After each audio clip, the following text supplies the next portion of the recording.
Hello friends, હું Nitaben cooking ચેનલથી મારી ચેનલમાં ફ્રેન્ડ્સ તમારું ખૂબ ખૂબ સ્વાગત છે. ફ્રેન્ડ્સ, અત્યારે ઉનાળો છે અને ખૂબ જ તાપ પણ પડે છે, તો તે માટે હું તમારી સાથે શેર કરવાની છું આજથી આખા અઠવાડિયા સુધી ઠંડા કુલ હેલ્ધી ડ્રિંક્સ. જો તમે તડકામાંથી આવ્યા હો અને શરીરનું તાપમાન ખૂબ જ વધી ગયું હોય તો આવા ઠંડા કુલ ડ્રિંક્સ બનાવીને પી લો, તમને એકદમ ઠંડક મળશે. તો ચાલો ફ્રેન્ડ્સ, આપણે ડ્રિંક્સની રેસીપી જોઈએ. લીંબુ શરબત બનાવવા માટે આ ફ્રેશ એવા લીંબુ લેવાના છે. પાતળી છાલવાળા લીંબુ લેવાના છે. આ 250 લીંબુ છે. આ લીંબુનો આપણે એક રસ કાઢવાનો છે.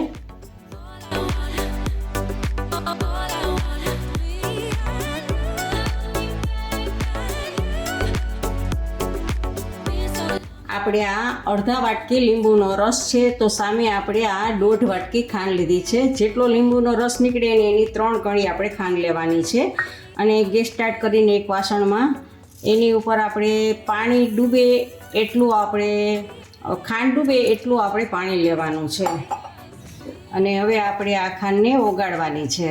આપણે કોઈ ખાંડની ચાસણી લેવાની નથી, પણ ઘાટું થઈ જાય ત્યાં સુધી આપણે એને ઓગાળવાની છે અને હલાવવાનું છે. એ સહેજ મધ જેવું એવું ઘાટું થવું જોઈએ. માનો કે તમારે અડધા તારની ચાસણી બને એવું રાખવાનું છે. આપણે સિરપ બનાવવાનું છે, એટલે લાંબો ટાઈમ રાખવાનું હોય છે. તો પાણીનો ભાગ એકદમ સાવ બળી જાય અને ઘટ થઈ જાય ત્યાં સુધી આપણે એને ગેસ ઉપર જ રાખવાનું છે. તો આપણે આમ હલાવશું એટલે ખાંડ ઓગળી જશે. જો હમણાં 2 મિનિટમાં જ આપણે આ ખાંડ બધી જ ઓગળી જશે. જુઓ, આપણી બધી જ ખાંડ ઓગળી ગઈ છે અને હવે આને થોડુંક આપણે ઘટ થવા દેવાનું છે. જુઓ, આને આવી રીતે આમ હલાવતા જ રહેવાનું છે. થોડીક વાર હજી હલાવવાનું છે. જુઓ, આપણે હવે પાણી આપણું ખાંડવાળું ઉકળી ગયું છે. તો એને કેટલું જાડું કરવું એ જો આપણે હાથની મદદથી લઈ, તાર નથી બનવા દેવાનો, પણ આમ મધ જેવું જાડું થઈ જાય, ચીકાશવાળું આમ થઈ જાય, આમ જાડું, એટલે આપણે આ ચાસણી આપણી બની ગઈ છે. કારણ કે આને આપણે ચાસણી કરવાની જરૂર નથી. ચાસણી કરશો તો આપણું શરબત એકદમ સરસ નહીં થાય, કારણ કે એને ફ્રીજમાં સ્ટોર કરવાને રાખશો તો પાછું જામી જશે. અને હવે આને આપણે ગેસને ઓફ કરી દઈએ. અને આપણે આ ખાંડની જે પતલી ચાસણી બનાવી છે, કારણ કે આને ઓગાળી જ છે એટલે પતલી ચાસણી બનાવી છે, તો આને આપણે હવે ઠળવા દેવાનું છે. સાવ પ્રોપરલી ઠળી જાય ત્યાર પછી જ એમાં લીંબુનો રસ એડ કરવાનો છે. આપણી આ ચાસણી હવે એકદમ ઠળી ગઈ છે. ચાસણી ગરમ હોય ત્યારે લીંબુના રસ નાખવાની બિલકુલ ઉતાવળ કરવાની નથી, નહીંતર આપણો લીંબુનો શરબત છે એ કડશું લાગશે. હવે આપણી આ ઠળી ગઈ છે, તો એમાં આપણે નિમક એડ કરવાનું છે.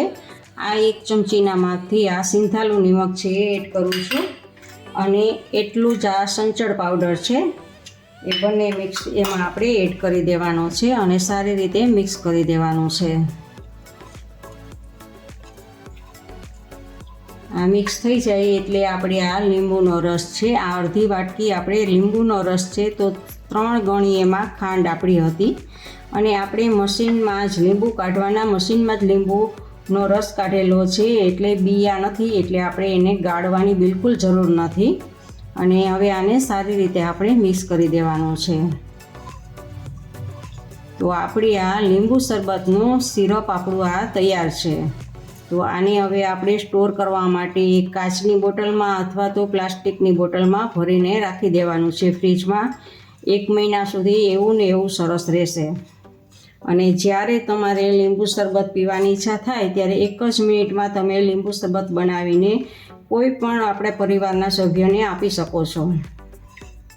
એક તમારી પાસે કાચની બોટલ હોય તો કાચની અથવા તો પ્લાસ્ટિકની પણ ચાલે. એની ઉપર આમ ગરણીની મદદથી રાખી અને આ એક ડોયાની મદદથી આપણે આમાં રેડી દેવાનું છે. આવી રીતે આમ આપણે બોટલ ભરી લેવાની છે.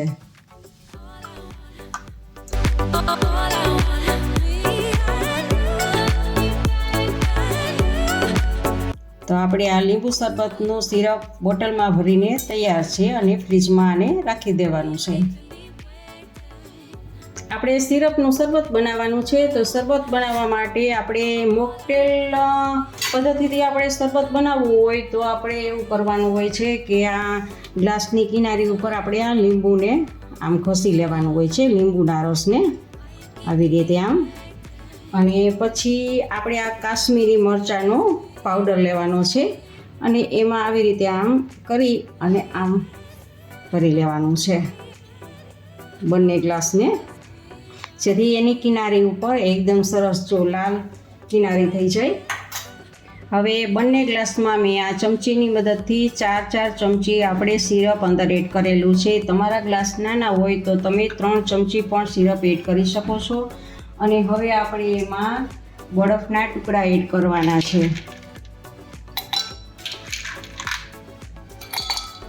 5-6 બરફના ટુકડા બંનેમાં એડ કરી દઈશું. અને પછી આપણે એમાં ઠંડુ પાણી એડ કરવાનું છે.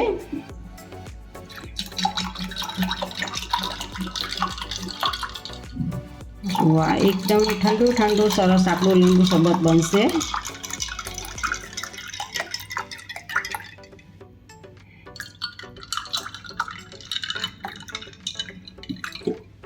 અને હવે આપણે ઉપરથી એમાં થોડીક એવી આપણે મરી પાવડર નાખવાનો છે. મરી પાવડરથી ટેસ્ટ ખૂબ જ સારો આવે છે. અને આપણે ચમચીની મદદથી એક વખત હલાવી લેવાનું છે.